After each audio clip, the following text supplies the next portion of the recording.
Hello and welcome back. This is Ritu Kailawat, and today let's talk about one of the most burning topics, how Taliban was born. Let's go back to the history. We'll talk about 18th century. If we look into the geographical location of Afghanistan, what do we see? We see that Afghanistan is in between two major powers.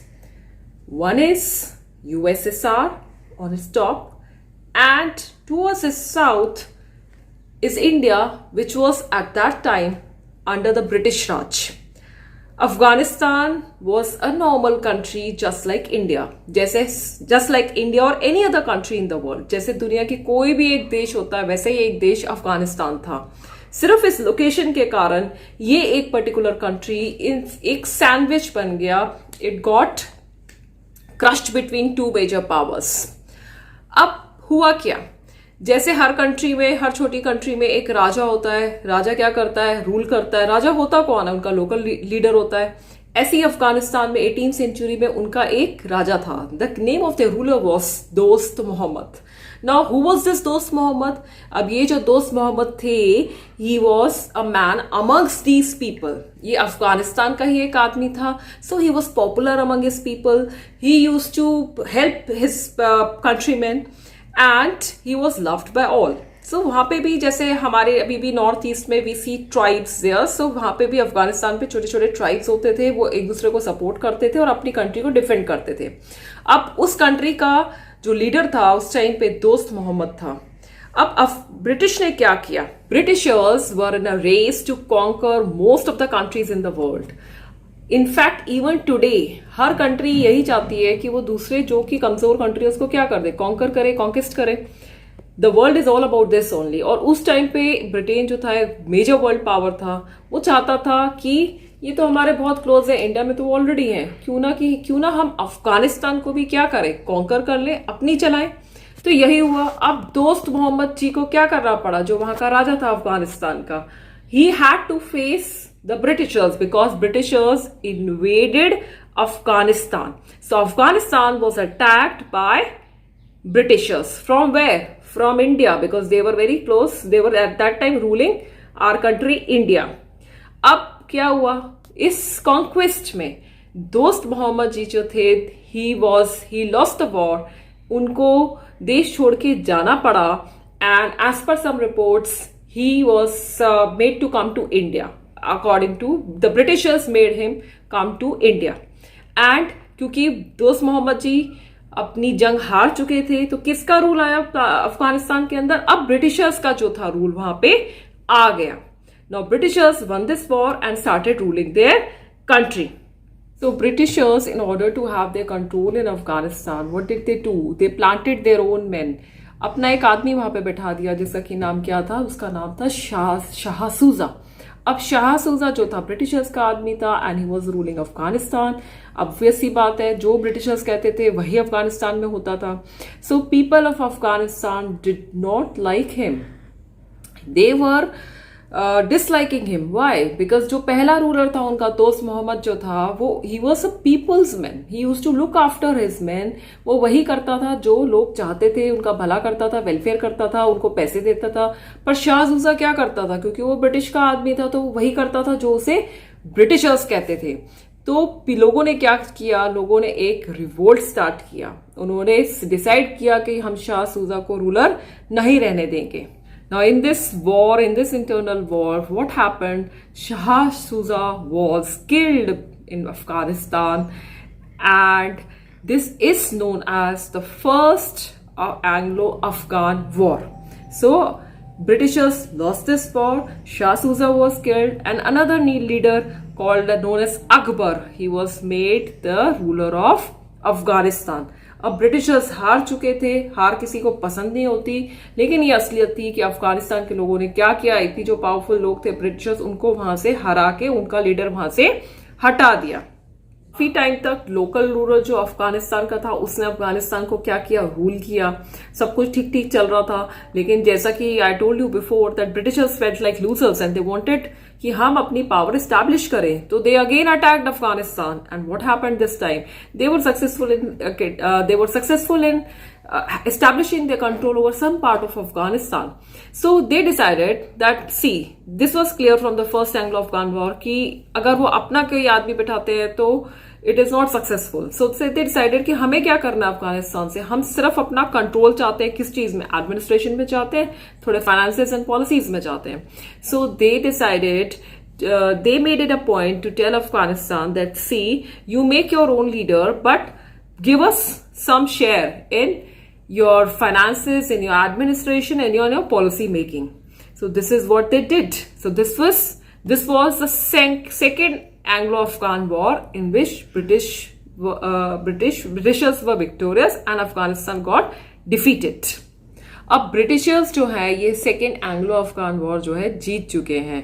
तो अब Britishers जीत गए तो obviously जो दूसरी super power थी जो कि अफगानिस्तान के ऊपर थी, जिसका की नाम क्या था, USSR, now they started feeling jealous of whom, of the British, of the Britain. They thought कि ये तो जीत गए और हम तो रह गए पीछे और हम भी बहुत पावरफुल है.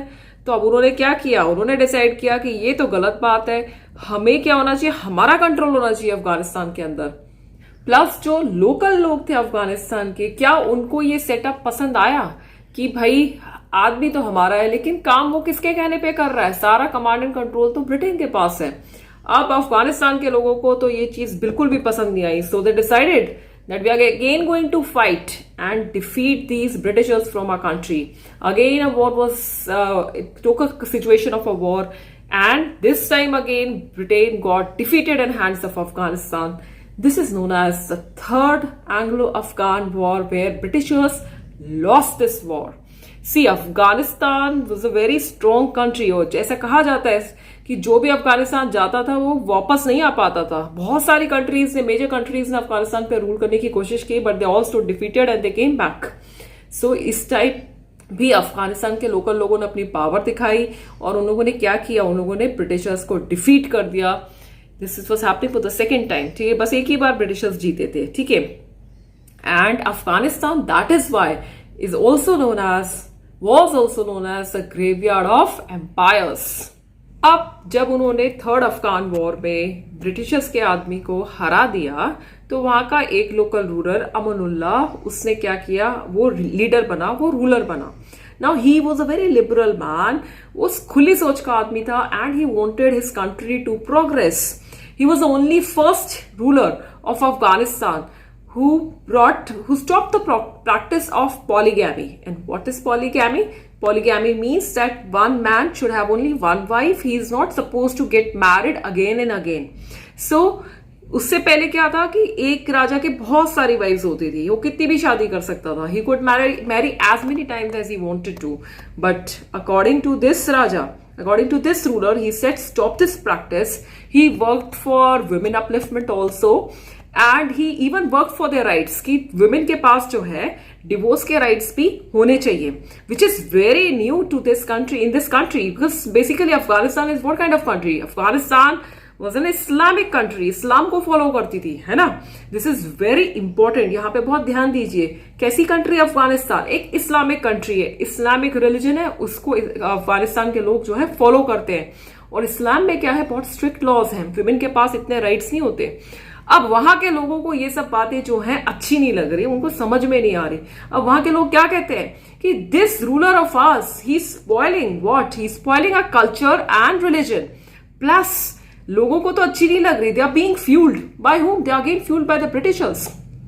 Again an internal war takes place in Afghanistan. ठीक है, दोबारा से एक इंटरनल वॉर की सिचुएशन खड़ी होती है. ये जो रूलर है वहां के अमनुल्लाह जी, ये जो है डर के कारण he runs away from the country, he comes to British India and from here he finally goes to Rome.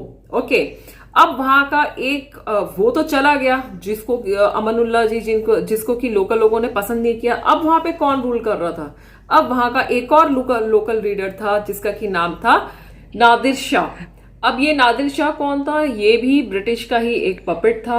Now he is also somewhat a modern kind of a person in his thinking. He tries to modernise the country.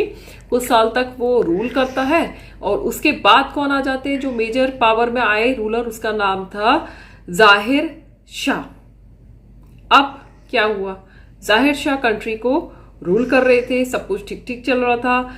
अभी India उस time पे जो था British राज से independent हो गया.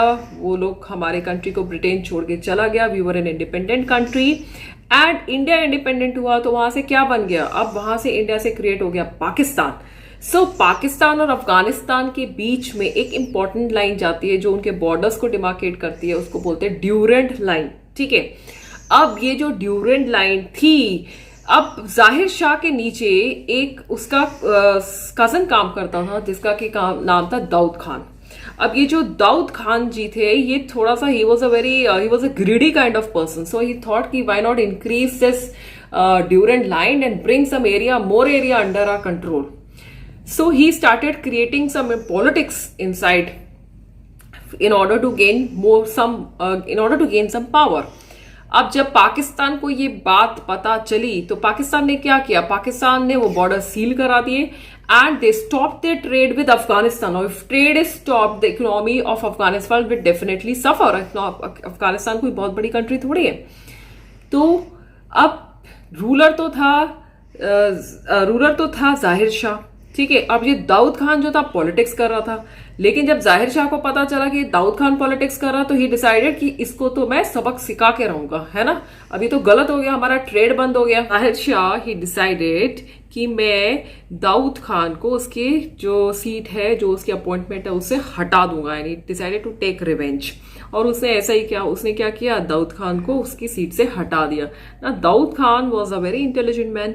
सो he decided कि मैं क्यों चुप रहूं, मैं भी बदला लूंगा. उसने किससे सपोर्ट मांगा? सबसे पावरफुल कंट्री किससे? यूएसएसआर से उसने सपोर्ट मांग लिया. ठीक है. और जब जाहिर शाह कंट्री में नहीं थे तो उसने क्या कर दिया? पूरे कंट्री पे अपना राज जमा लिया दाऊद खान ने. अब जाहिर शाह का तो नामो निशान भी नहीं है. जैसे ही पता लगा, जैसे ही वापस आए तो पता चला किसकी कंट्री बन गई? ये तो दाऊद खान बन गए हमारे राजा. और किसके सपोर्ट से बने? यूएसएसआर से, जो कि एक कौन सी कंट्री थी, कौन सी आइडियोलॉजी प्रिवेल करती थी वहां पे प्रिवेल करती थी कम्युनिस्ट आइडियोलॉजी. ठीक है. तो एक ग्रुप वहां पे अफगानिस्तान में इस्लामिक आइडियोलॉजी का है, एक इस्लामिक कंट्री है. और क्योंकि यूएसएसआर वहां की गवर्नमेंट को सपोर्ट कर रही है, सब कुछ फंड्स दे रही है, सब तरीके का सहायता दे रही है, तो एक दूसरी जो थिंकिंग वहां पे आ गई वो थी एक कम्युनिस्ट थिंकिंग. ठीक है. Now these people are themselves divided into two types of ideologies. One is communist and other is Islamic. Now this was also major this thing drawback for this country.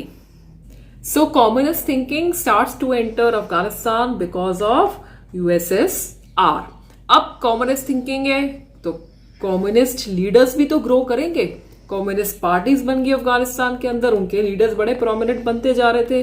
अब ये दाऊद खान तो Islamic ideology का आदमी था. इनको खुद को डर लगने लग गया, भाई ये कम्युनिस्ट पार्टीज इतनी ज्यादा पावरफुल हो जाएंगी तो मेरा क्या होगा. So he started killing the communist leaders. उनको मरवाना स्टार्ट कर दिया उसने. एंड अगर मरवाएगा तो एक रिवोल्ट का revolt will take place in the country. So a war like situation is created within Afghanistan. अब इसमें क्या होता है? Daoud Khan is killed within this internal war of Afghanistan, and Daud Khan is killed in this internal war. वो मारा जाता है. और एक और आदमी जो कि अब कौन सपोर्ट कर रहा है यहाँ पे, किसका इन्फ्लुएंस आ गया है, किस कंट्री का इन्फ्लुएंस आ रहा है इस टाइम पे? इन्फ्लुएंस आ रहा है यूएसएसआर का. यूएसएसआर अपना एक आदमी जिसका की नाम था नूर मोहम्मद तर्क, उसको क्या है रूलर बना देती है अफगानिस्तान का. अब नूर मोहम्मद तर्क जी क्या करेंगे? वो वही करेंगे जो उनको यूएसएसआर कहेगी. अब USSR as I told you before is a country of communist ideology और ये है इस्लामिक कंट्री. तो वहां के लोगों को फिर से प्रॉब्लम होने लगती है. वहां के लोग तो बोलते भाई हमें तो ये रूलर भी पसंद नहीं आ रहा, हमें नहीं अच्छा लगता ये, हम तो फिर से लड़ेंगे और इसको भी मार भगाएंगे क्योंकि हम तो उसी को रखते हैं जो हमें पसंद होता है। उन लोगों ने फिर से लड़ाई स्टार्ट की और डिसाइड किया कि हम इस नूर मोहम्मद तर्क को भी अपनी इसके राजपाट से हटा देंगे। अब इस्लामिक लोग जो थे पहले तो इतने पावरफुल नहीं थे, जो भी उनकी वॉर स्ट्रैटेजीज थी, जो भी उनके पास अपनी कंट्री के अंदर इंटरनल जो भी उनके पास तरीके थे उससे लड़ते थे। But this time they were powerful. Why were they powerful? Because they were being provided wealth and weapons. पैसा भी है और हथियार भी है। क्यों है? क्योंकि उनको बिगर कंट्रीज जो है सपोर्ट कर रही हैं, दो अपोजिंग कंट्रीज। अब कौन सी है दो अपोजिंग कंट्रीज? ब्रिटेन इंडिया से जब गया है उस टाइम के दौरान क्या हुआ है, Britain has started becoming weak, so Britain is out of question now. Not two major countries are developing here. यहाँ पे यूएस भी काफी पावरफुल होती जा रही है और यूएसएसआर तो था ही था। अब क्या है, यूएसएसआर भी इस दौरान पे क्या हो गया, एक गुस्से की फीलिंग आ गई कि ब्रिटेन तो वीक हो गया लेकिन ये यूएस इतना पावरफुल होता जा रहा है तो उसको अच्छा नहीं लग रहा। अब यहाँ पे एक दुश्मन तो हरा दिया, हार गया, सो गया, पर दूसरा दुश्मन तैयार है जो कि उनको एक बहुत मेजर थ्रेट दिख रहा है। तो अब जो है दुनिया दो मेजर पावर्स में पड़ गई, एक ये यूएसएसआर और दूसरा हो गया ये यूएसए। तो कुछ कंट्रीज वर्ल्ड की यूएसएसआर को सपोर्ट करती थी, कुछ कंट्रीज वर्ल्ड की यूएस को सपोर्ट करती थी। और हमारे कंट्री के जो प्राइम मिनिस्टर थे उस टाइम पे वो मिस्टर पंडित जवाहरलाल नेहरू थे। तो उन्होंने एक मूवमेंट स्टार्ट की जिसको कि बोलते हैं हम non aligned movement. And according to this movement he said we are not going to support anyone. हम अपने में खुश हैं, हम जैसे भी हैं, भाई हमने अपनी बहुत बड़ी आजादी की लड़ाई जीत ली, हमें वर्ल्ड अफेयर्स में कोई इंटरेस्ट नहीं, हम अपना देखेंगे, हम किसी भी कंट्री को, मेजर सुपर पावर को, किसी को भी सपोर्ट नहीं करते हैं। अब जो नई सुपर पावर आई जिसका कि नाम यूएस था, इन्होंने बहुत ध्यान से ऑब्जर्व किया कि जो इस्लामिक लोकल लोग हैं यहाँ के, अगर हम इनको वेल्थ एंड वेपन दोनों सप्लाई करते हैं तो ये हमारे कंट्रोल में आराम से आ जाएंगे। ठीक है, तो अभी तक जो लोग, जैसे मैंने पहले बताया कि बिना इन चीजों के लड़ रहे थे, अब उनको यूएस ने सप्लाई करने लग गया वेल्थ भी और वेपन भी। So they became this Islamic organisation, it became very very powerful because now they have everything to lead a war. वो लड़ाई लगाने के लिए यही दो मेजर चीजें चाहिए होती हैं। स्ट्रॉन्ग तो वो पहले से थे, अफगानिस्तान के लोग बहुत स्ट्रॉन्ग थे, that is why it was called as graveyard of empires. And who supported this? The US intelligence, they launched an operation known as Operation Cyclone. ठीक है, and they supplied wealth and weapon to the Islamic groups in Afghanistan, which eventually gave rise to Taliban. इसी से form हो जाता है, ये लोग इतने स्ट्रांग बन जाते हैं कि इनका एक ग्रुप बन जाता है जिसको कि हम क्या बोलते हैं, तालिबान बोलते हैं। This is a brief summary of how Taliban was created. If you like my video, please do like, share and subscribe to my channel. Thank you very much and thanks for watching. Before I end my video, I would like to conclude that no matter what, but people of Afghanistan should not suffer. Thank you very much.